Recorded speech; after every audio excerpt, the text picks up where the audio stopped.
Udah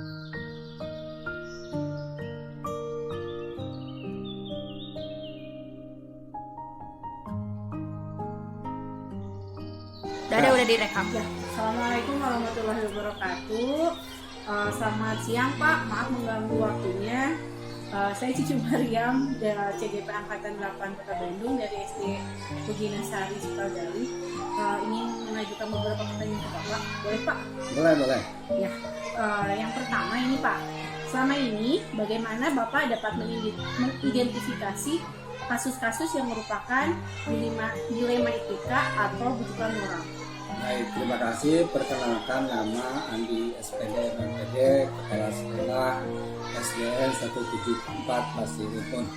Terima kasih atas pertanyaannya sehubungan dengan masalah kepemimpinan di SDN 174 berkaitan dengan masalah etika moral, dilema etika dan bujukan moral. Baik dilema etika maupun bujukan moral itu terjadi pada pertemuan-pertemuan antara kepala sekolah dengan guru maupun dengan staf dan karyawan dalam pembahasan satu topik pembahasan masalah. Di situ nanti akan muncul statement-statement yang sifatnya menuju benar ataupun salah. Kemudian apakah nanti kepala sekolah mengambil keputusan apakah akan dipengaruhi oleh statement-statement yang disampaikan guru atau memang berdasarkan kajian-kajian sehingga keputusannya sesuai. Ya. Jadi Di mana dua kepentingan yang sama-sama benar atau sama-sama mengandung nilai kebajikan. Udah dimulai nih Mas ya? Udah. Iya, Tenang aja, tenang. Tenang ya. Baik. Kaitan dengan masalah pengambilan keputusan tentu saja harus berdasarkan pertimbangan normatif yang lebih baik sesuai dengan tujuan sehingga keputusan yang diambil kita tidak akan menyalahi aturan atau menyalahi tujuan, dan keputusan itu jangan sampai dipengaruhi oleh karena banyaknya suara, karena kemungkinan dari banyaknya suara itu mungkin saja mengarah kepada hal yang kurang baik. Jadi di sini perlu ada ketegasan dari kepala sekolah kepada jalan yang benar untuk mengambil suatu keputusan. Jadi jangan terbujuk oleh orang lain atau oleh sekelompok orang. Terima kasih Pak. Yang ketiga Pak, langkah-langkah atau prosedur apa yang biasa Bapak lakukan selama ini? Prosedur yang kita gunakan dalam satu pembahasan masalah, kita melakukan pendekatan dulu secara personal. Dari setiap personal itu kita akan tahu keinginannya seperti apa, arahnya kemana. Kemudian kita, kalau memang arahnya salah atau kurang baik, maka kita akan berikan pengaruh dulu. Apakah pengaruh baik, apakah dia bisa menerima atau tidak. Jadi kita mengadakan pendekatan perorangan dulu. Setelah itu kita satukan dalam pendapat kelompok. Mudah-mudahan ketika kita bersama dalam kelompok membicarakan satu masalah dan sudah disepakati lebih awal pada pertemuan perorangan itu, apa yang sudah disampaikan positifnya oleh kepala sekolah, dan itu akan terjadi pada pertemuan pertemuan rapat secara keseluruhan. Jadi terlebih dahulu setiap guru sudah diberikan pemahaman tentang rencana keputusan yang lebih baik seperti itu. Ya. Jadi langkahnya ngobrol dulu perorangan. Nah berikutnya Pak, hal-hal apa saja yang selama ini Bapak anggap efektif dalam pengambilan keputusan pada kasus-kasus dilema etika? Baik, secara spesifik dalam kasus-kasus dilema etika di mana kita akan mengambil keputusan benar tapi saling bertentangan. Ya, jadi keputusan itu benar tetapi bertentangan daripada kepentingan forum. Nah, yang harus kita lakukan adalah kita akan mengambil suatu keputusan yang rencana keputusan yang diajukan oleh sebagian besar orang. Kemudian kita akan menjanjikan lagi keputusan kepada sebagian yang kecil lagi, maksudnya persetujuan. Jadi intinya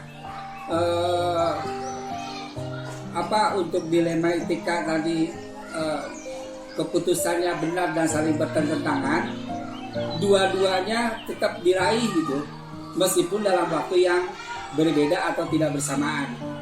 Itu intinya.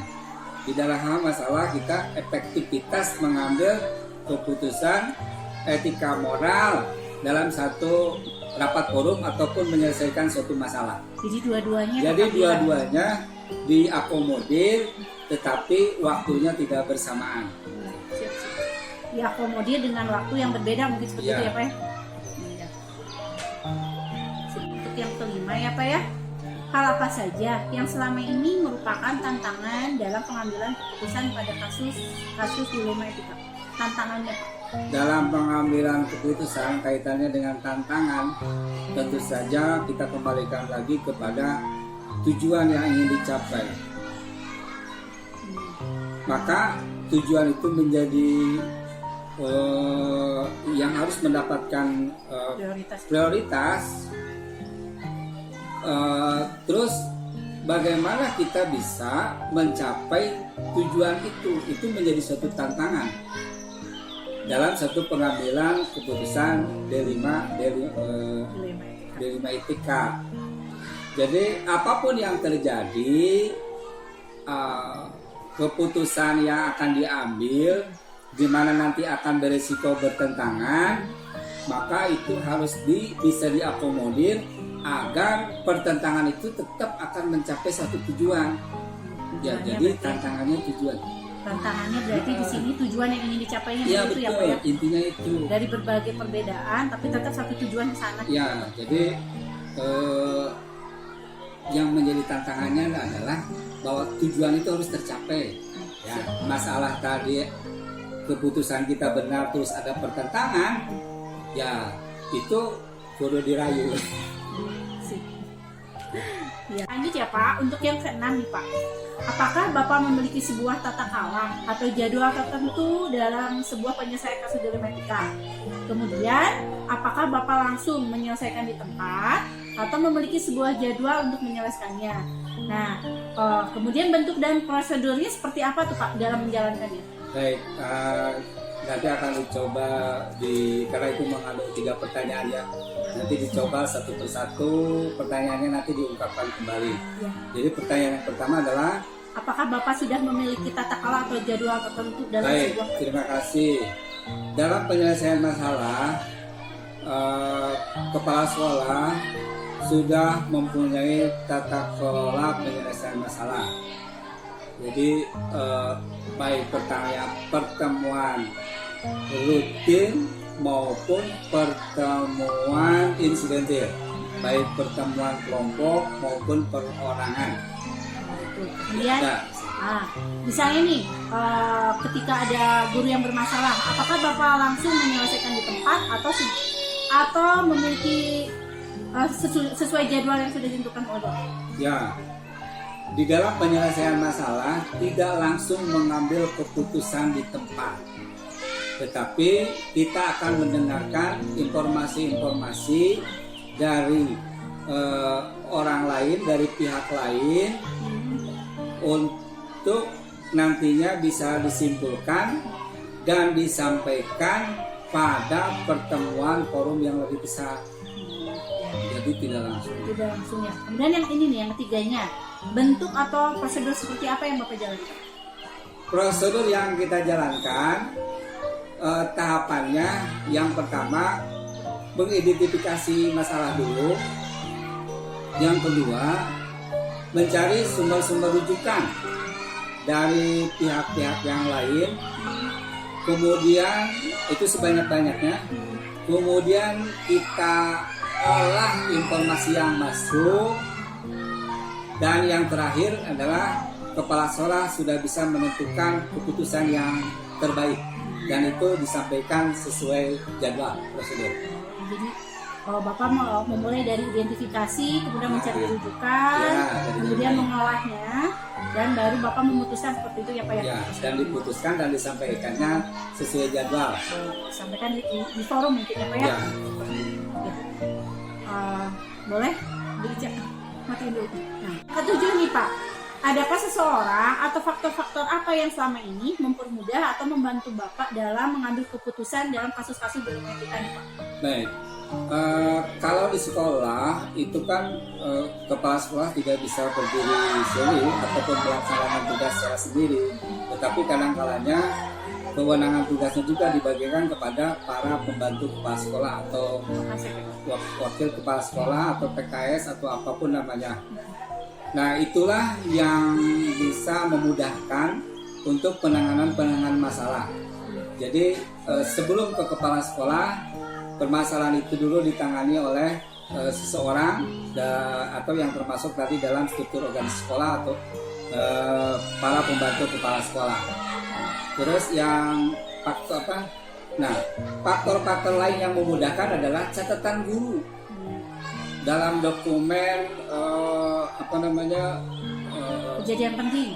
Ya, bisa dalam bentuk dokumen kejadian penting, ataupun misalnya di dalam buku induk guru, ataupun di dalam simpek sistem informasi manajemen kepegawaian. Itu semuanya memuat data-data secara tertulis kaitannya dengan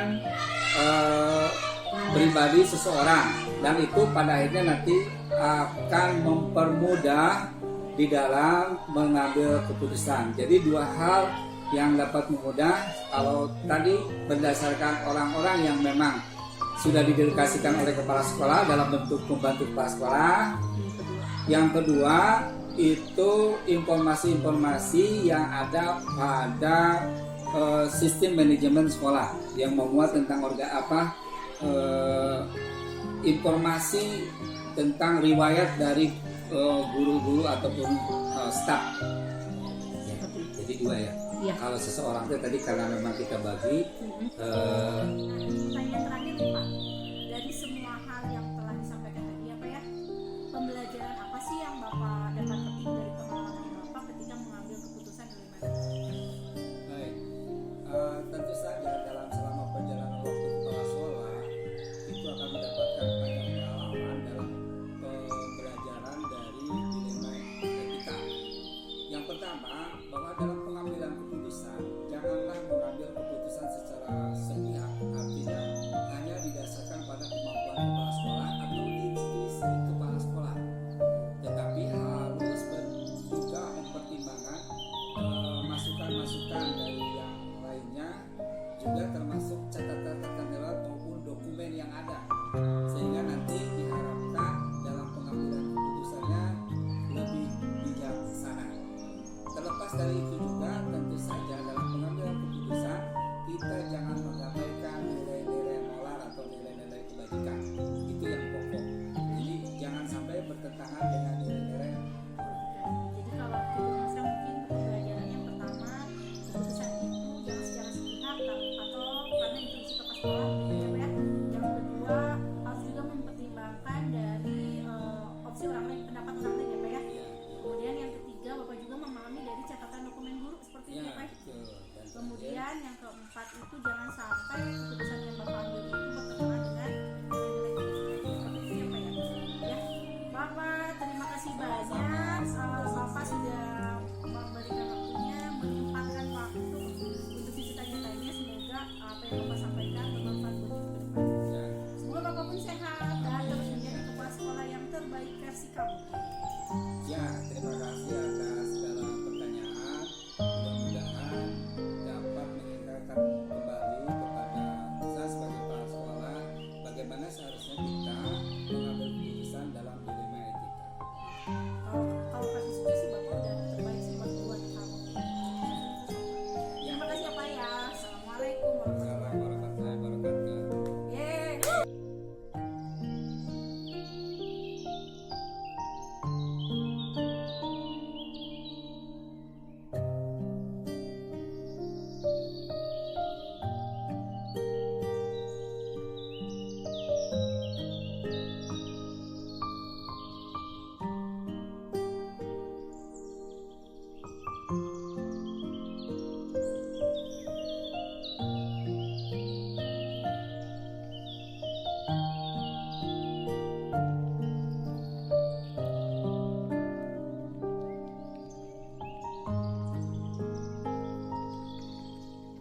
Pak.